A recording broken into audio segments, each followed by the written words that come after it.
first question was, does Kaleikoa meet the standards of self-determination? Does it meet the criteria of self-determination? In my opinion, it absolutely doesn't. And the reason you can see that it doesn't is because Kaleikoa is about basically recognizing the presence of and legal existence of a native people within a larger federal government. And it's typical of what the United States has done with other so-called Indian tribes, and it is essentially subordinated them under American law, American constitutional law.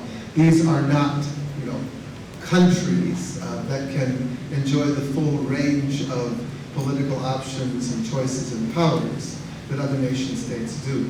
And since self-determination is really actually about being able to explore any option, including that full range of national rights, you can't really say that Kaleikoa meets the standards of moving towards self-determination. The second question was, who's benefiting from the current sort of situation that we're all in the state? And my answer really easily is,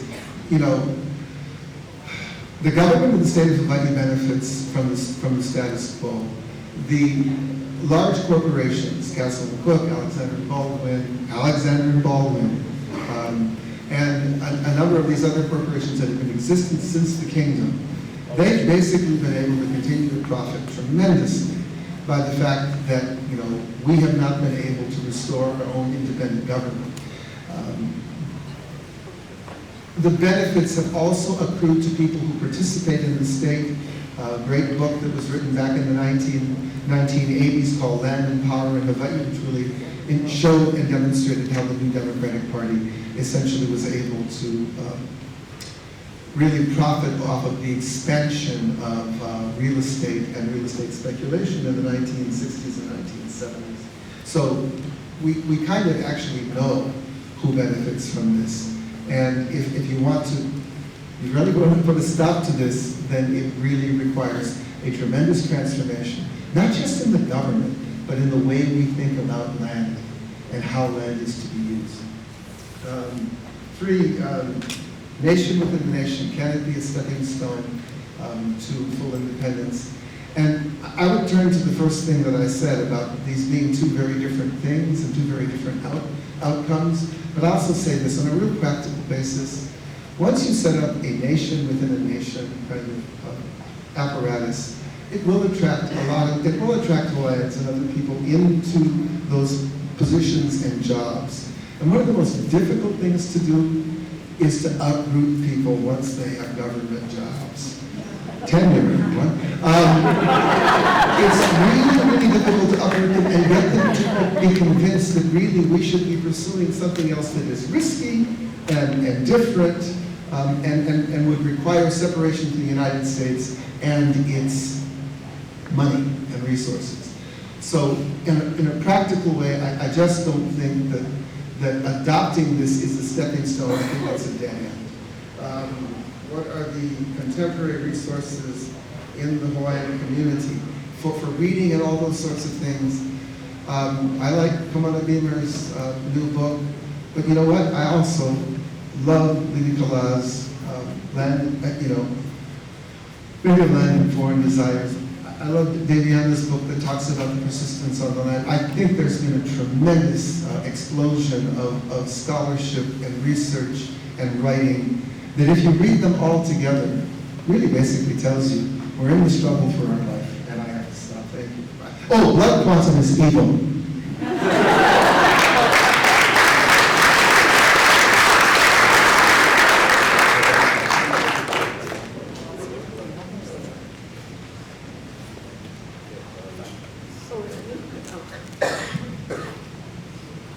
Okay, I'll try to look. Does it meet the standard for self-determination? Kaleikoa does not, nor should it. Kaleikoa is a process for the Native Hawaiian people to form a government. And then the government will exercise self-determination on behalf of the people who participate within that process. Ultimately, though, if you look at the larger issue of self-determination, it doesn't only apply to Native Hawaiians, but it applies to everyone who's a citizen of the traditional Hawaiian nation, the original Hawaiian nation, as of 1893, and then all the people who were born and raised here. So there's self-determination for the Native Hawaiian people, which Kaleikoa process attempts is a way for us to come together and form a government to more effectively strategize how will we govern ourselves, manage our resources, and also how will we support independence for Hawaii. Then there's the larger issue of self-determination for Hawaii is really settled within the international arena. And I think that sort of gets to the answer of the question that was posed by Lenny, that there are limitations to what is the authority of the Lāhui Ōiwi that I'm speaking of, because Native Hawaiians can, as a self-governing entity, can only settle what is ours. That we cannot make a universal settlement for the claims that go to the nation of Hawaii, the Aupuni Hawaii. So the process of coming together as a people and continuing to work on organizing and strategizing is really important, because we begin to separate out what is it that are the rights of Native Hawaiians as indigenous people of this island. What are the resources we're going to need to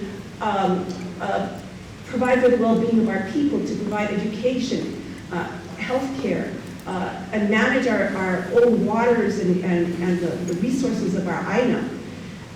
But at another level, dealing with the international sector, that's one of the issues of the Aupuni Hawaii, and those issues are distinct, and we need to begin to understand that and separate that out and not keep trying to combine them. There are separate authorities and separate rights that have to be addressed and strategized.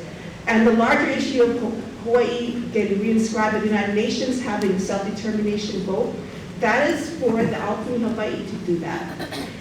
And that's why I really think that we need to form a kind of united front, not where we merge each other. We all agree that we're all going to follow one strategy, but we respect the fact that there are different, if you have different political parties with different political agendas.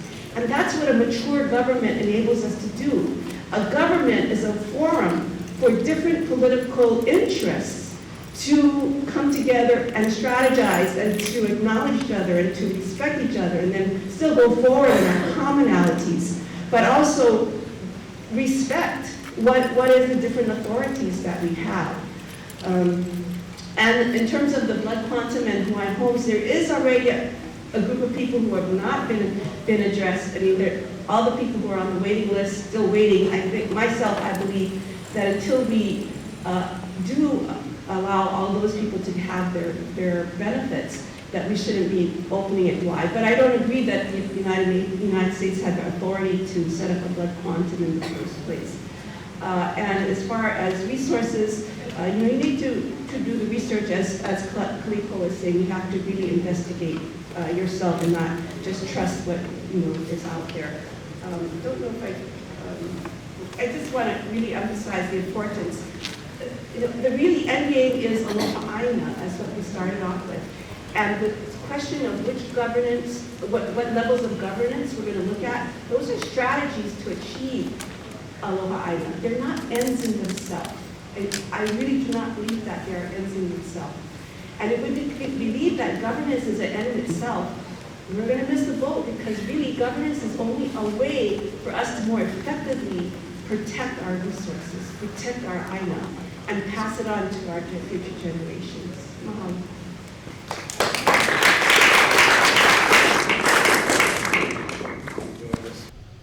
They're asking us to deny this humanity, to pretend it never occurred, to somehow just make believe for the time being, not that a history occurred.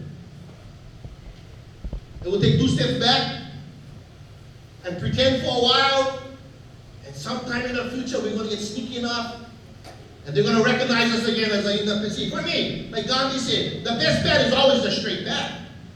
The best bet is always the straight path. The best bet is the path of truth, Satyagraha, the truth force. It's not about cowering. It's not about lying. It's not about bending around. It's about heading straight in. So at any point, especially people as academics here, at all points we should always challenge. You should challenge your professors. You should challenge your professors. You should challenge the graduate students. You should challenge those who want to miseducate our people. You know, there's a minute. Wow, kako. Time of enlightenment is here. Enlightenment, education is the key to the progress of us into the future. And let me just end by saying, our people have never given consent. I repeat this. Our people have never given consent to what occurred here in the past or what occurs here now. We've never given consent. But look what's being asked of us right now, to pretend, to behave as if this humanity never occurred. See, for me, that's the key element. We never gave consent then, and I refuse to give consent today. And if it takes 2 generations for us to be free, so be it. But I will do whatever is necessary to make sure that we'll be free one day. I'll do whatever is necessary to make sure that Aloha Aina continues. Because Aloha Aina will not come from Abercrombie. Never came from Illinois. Never going to come from U.S. Congress. Aloha Aina starts the recognition that this Kuleiwi that we stand on, where I stand right here today, is the Ōiwi our ancestors that can never be taken from us, that can only be given away by us. Mahalo.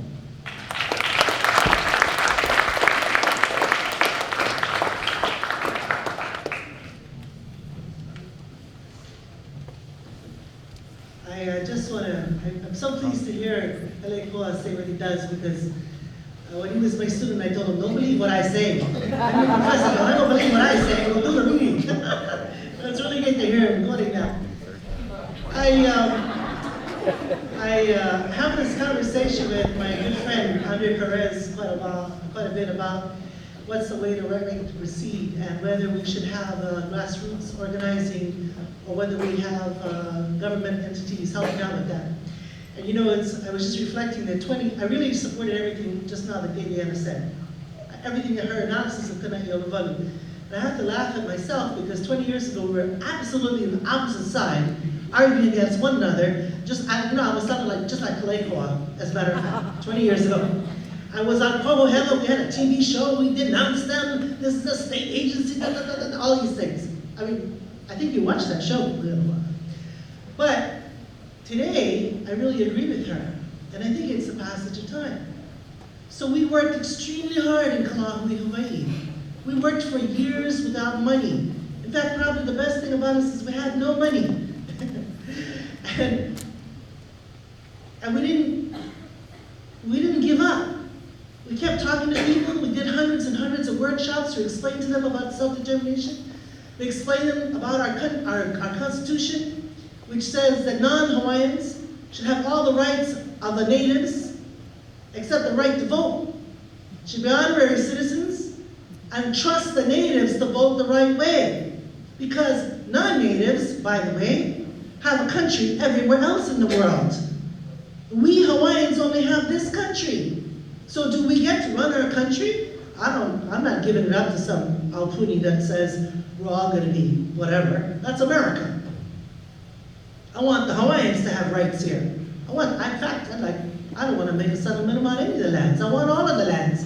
I want all of the water. I want all of the minerals. I want the airspace, everything. Okay? But then you asked about the exit strategy. Kalahui did not have an exit strategy. We just said we're going to proceed, and we're going to work hard for our people. We're going to organize our people, and we're going to sign people up, thousands of people that we signed up. Well, guess what? We didn't get 1 acre of land. We're not running our educational system. We didn't get anything after all that hard work. So I left politics and I said, I'm only going to work in education now. Because at least in education, you know, there's a ripple effect, and we can serve our people, serve our students. At least that. And the students go out and serve their families. I no longer want to wait. I told Andre, 20 years from now, you're going to sound just like me, Andre, I promise you. Right? 20 years from now, you're going to sound just like me. You're going to say, I'm tired of waiting. What I want now is I want a government. I want a constitutional convention immediately. Anybody who wants to play, sign up now. Native Hawaiians only, thank you. I want us to run our con-con. I want us to say how the government should run. I want that government to run. I want to be able to vote for those people who are going to run the government. The problem with OHA is everybody in the state of Hawaii gets to vote for them. That's the problem. They're not beholden to anybody. Who is going to represent us as a Native Hawaiians? That has to come from us voting. How do we do that? Now, you know what? Actually, state recognition is a pretty neat thing. In Alaska, where they have federal recognition, the state doesn't recognize their rights at all. They won't obey federal recognition. In Alaska, the state arrests people for hunting and fishing when it's not the time that the state says so. So federal recognition doesn't mean anything there in Alaska. So here we have the state saying, we want to do something with you. Do they want our land? Well, of course they want our land. What else have they been doing wanting our land?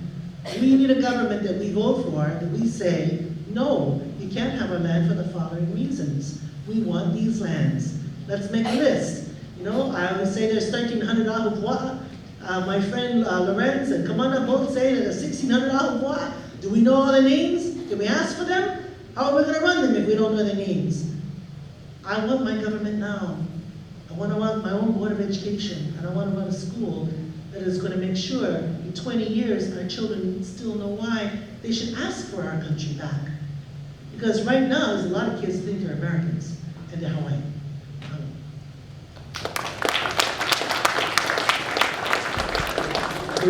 And that concludes our Aloha Aina debate. Please join me in thanking all of our panelists.